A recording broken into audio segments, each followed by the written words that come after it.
Як Лукашенко спрабуе выкруціцца са складанай сітуацыі, у чым нечакана прызнаўся яго былы памочнік і міністр, а таксама якія новыя факты ўсплылі пра гучныя затрыманні прыхільнікаў улады. Вітаем, сябры!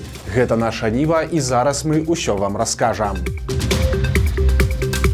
Сур'ёзнае выпрабаванне для Александра Лукашэнкі. Сёння ў Мінск прыехаў вельмі важны госць. Гэта высокі чыноўнік з Китая, якога завуць Лі Сі. Ён адзін з 7 найбольш высокапастаўленых кіраўнікоў гэтай краіны, які ўзначальвае цэнтральную камісію камуністычнай партыі па праверцы дысцыпліны, а гэта галоўны антыкарупцыйны і кантрольны орган. Акрамя таго, ён уваходзіць у пастаянны камітэт палітбюро кітайскай камуністычнай партыі, а гэта найвышэйшы орган палітычнай улады Китая. То бок, госць Лукашэнкі гэта далёка не шараговы чыноўнік, і прыехаў ён, каб вырашаць далёка не шараговыя праблемы. Адно з галоўных пытанняў сённяшняй сустрэчы ў Мінску было вядомае загадзя. Гаворка пра поўнае закрыццё палякамі мяжы з Беларусю, прычынай якога сталі сумесныя вайсковыя вучэнні Лукашэнкі і Пуціна. Для Пекіна гэта стала вялікай праблемай, бо менавіта праз Беларусь і Польшчу ішоў транзіт кітайскіх тавараў у Еўропу. Лукашенка гэта ўсё выдатна разумее, і цяпер ён пачаў сваю хітрую гульню.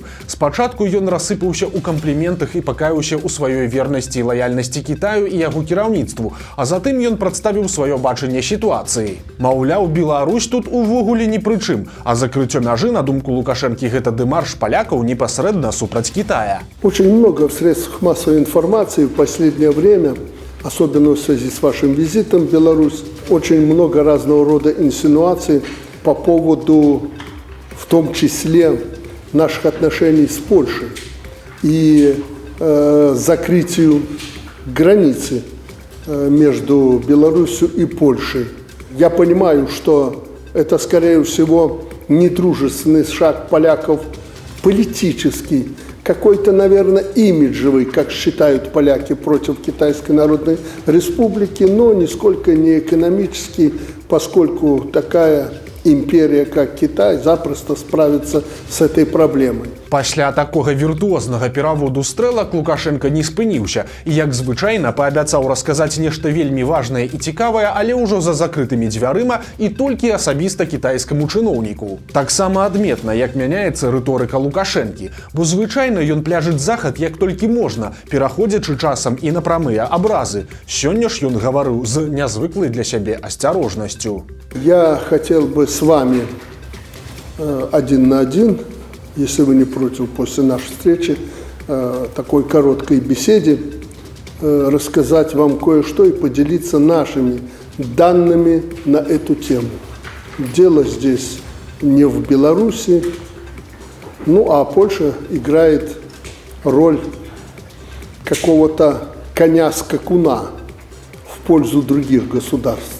Пасля перамовы сапраўды працягнуліся ў асабістым кабінеце Лукашэнкі і без удзелу яго прапагандыстаў. Але ж пакуль не зразумела, ці атрымаецца ў Лукашэнкі неяк выкруціцца і цалкам перакласці адказнасць на калектыўны захад і канкрэтна на Польшчу. Тым больш, што днямі ў Варшаве таксама прымалі высокага кітайскага чыноўніка, міністра замежных спраў Ван І. Па выніках той сустрэчы польскі бок упэўнена паведаміў, цытата: «Калі Кітай дапаможа спыніць правакацыі з боку Беларусі, то мяжа будзе адкрытая». І тут, канешне, маюцца на ўвазе бясконцыя атакі мігрантаў з тэрыторыі Беларусі. Цяпер, выглядае, Пекін чакае рашэння Лукашэнкі. Ці нават не чакае, а мякка, але настойліва яго патрабуе. Нечаканае прызнанне былога міністра і новыя падрабязнасці гучнай крымінальнай гісторыі. Былы памочнік Лукашэнкі Ігар Брыло прызнаўся, што набраў хабараў на $2 мільёны. У Мінску цяпер пачаўся разгляд гучнай малочнай справы, і першапачаткова паводле КДБ падазраваных было 26 чалавек, але ж на лаве падсудных апынуліся толькі 18 з іх. Іх абвінавачваюць ажно па 12 крымінальных артыкулах. У цэнтры гэтай гісторыі спонсар першай прэзідэнцкай кампаніі Лукашэнкі Геннадзь Скітаў, які раней меў прозвішча Элькінд. У маладосці ён быў звязаны з крыміналам, а пасля зрабіў добрую кар'еру. Саджалі яго ўжо як дырэктара вядомага малочнага завода «Бабушкіна крынка». Лукашенка. Другі вядомы фігурант гэтай справы міністр сельскай гаспадаркі і былы памочнік Лукашэнкі па Віцебшчыне Ігар Брыло. І па нашай інфармацыі ўсё абвінавачанне грунтуецца у асноўным якраз на яго прызнальных паказаннях. Іншыя фігуранты адмаўляюць сваю віну, але іх топяць расказы былога лукашэнкаўскага памочніка. Напрыклад, Брыло прызнаў, што набраў хабараў на $2 мільёны. І менавіта вакол гэтай лічбы круціцца абвінавачванне. Каго ён назваў, тых і хапалі сілавікі. Таксама Брыло раптам успомніў, што атрымаў $5000 ад Геннадзя Скітава. Сам жа Скітаў сцвярджае, што гэтыя грошы ён уручыў чыноўніку на дзень нараджэння ў якасці падарунка і пры сведках. Але ж следства лічыць, што гэта быў хабар пад выглядам прэзента. Лукашэнкаўцы знайшлі замену Вользе Чамаданавай. Яшчэ адзін адыёзны персанаж пайшоў на павышэнне. Пасля таго, як Чамаданаву паставілі кіраваць галоўнай праўладнай партыяй «Белая Русь», яе былая пасада галоўнага ідэолага Мінска некалькі месяцаў заставалася вакантнай. Цяпер жа вызначыліся з пераемнікам, і адказваць за ідэалогію ў сталіцы будзе ўжо былы кіраўнік БРСМ 36гадовы Александр Лук'янаў. Сваю кар'еру ён пачынаў у Міністэрстве надзвычайных сітуацый, дзе даслужыўся да майора і быў начальнікам аддзела ў навукова-даследчым інстытуце пажарнай бяспекі. Але ж запомніўся Лук'янаў не ратаваннем людзей, а тым, што з 21 года ён узначаліваў БРСМ і адпрацоўваў такі давер на поўную. Напрыклад, у свой адпачынак ён ездзіў разам з Азаронкам на акупаваныя тэрыторыі Запарожскай і Херсонскай абласцей, і там лукашэнкаўскі камсамолец рассякаў у камуфляжы з чырвона-зялёным шэўронам. А летась ён наведаў захопленую расіянамі Аўдзеўку. Чаго чакаць ад гэтага персанажа на новай пасадзе таксама зразумела. Дастаткова паглядзець на яго падыходы ў БРСМ. Пасля 2020 года Лукашенко моцна крытыкаваў гэты праўладны саюз моладзі. Маўляў, менавіта праз недапрацоўку БРСМ беларуская моладзь выйшла на вуліцы пратэставаць супраць улады, і ад прызначэння ў БРСМ Лук'янава многія чакалі новых падыходаў, каб павысіць прывабнасць гэтай арганізацыі. Але ж дарма, бо замест рэбрэндынгаў Лук'янаў абраў курс на вернасць камсамольскім традыцыям і яшчэ больш пагрузіў БРСМ у квазісавецкую багну. Цяпер там ёсць студатрады, усебеларуская моладзевая будоўля, праваслаўе і татальная падтрымка Лукашэнкі і вайны. Таму ідэолаг з яго будзе адпаведны. Лукашызм у квадраце плюс ухваленне расійскіх акупантаў. Беларусы паехалі адпачываць у Крым і моцна пашкадавалі. Учора ўвечары украінцы ударылі беспілотнікамі па рэстаране ў элітным крымскім санаторыі «Фарос», які знаходзіцца каля Ялты. У момант атакі рэстаран быў закрыты на спецабслугоўванне, бо там маглі быць, цытата, важныя госці. Па выніку загінулі 3 чалавек, але хто яны, не паведамляецца. Яшчэ 16 атрымалі раненні, і сярод пацярпелых аказалася 2 беларусаў. Гэта турысты, якія ў момант удару гулялі каля мора. Цяпер беларусам аказваецца медыцынская дапамога, бо яны атрымалі раненні сярэдняй ступені цяжкасці. Пад Мінскам адкрыюць новы медыцынскі цэнтр для так званай лукашэнкаўскай эліты. Паводле расследавання Белпол, будынак будзе знаходзіцца на тэрыторыі Ждановіцкага сельсавета, дзе раней размяшчаліся аздараўленчы цэнтр «Світанак» і санаторый «Блакітны». Першы належаў холдынгу «Гарызонт», а другі дзяржаўнаму ваенна-прамысловаму камітэту. У аб'яднанні экс-сілавікоў сцвярджаюць, што на месцы двух гэтых аб'ектаў улады вырашылі ўзвесці новы лячэбна-дыягнастычны корпус і прылеглы да яго шматфункцыянальны жылы будынак. 25 сентября 2023 года личным распоряжением Лукашенко номер 159 РП ДСП, которое прямо сейчас на ваших экранах, принято решение о продаже обществу с ограниченной ответственностью Land Resource имущества на общую сумму 5 348 345 рублей. Иными словами, земля и построенная на ней, то есть оздоровительный центр «Свитанок» и санаторий «Лазурный» ушли с молотка за $1,5 миллиона.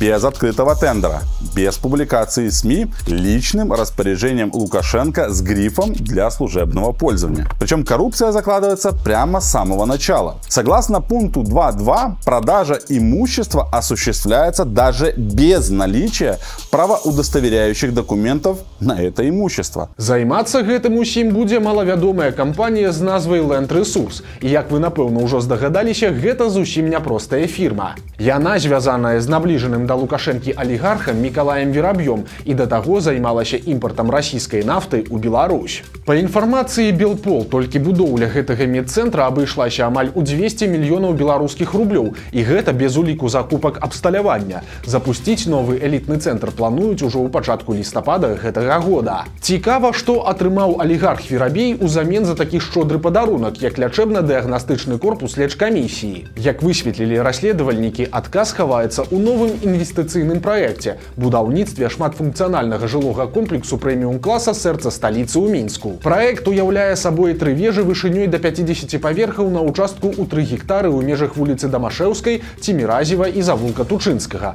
Агульны кошт праекта ацэньваецца ў 262 мільёны даляраў. Праект будзе рэалізаваны на падставе чарговага сакрэтнага указа Лукашэнкі. Пры гэтым інвестар атрымае беспрэцэдэнтныя льготы, вызваленне ад выплаты падатка на прыбытак, падатку на нерухомасць і зямельнага падатку, а таксама льготны крэдыт.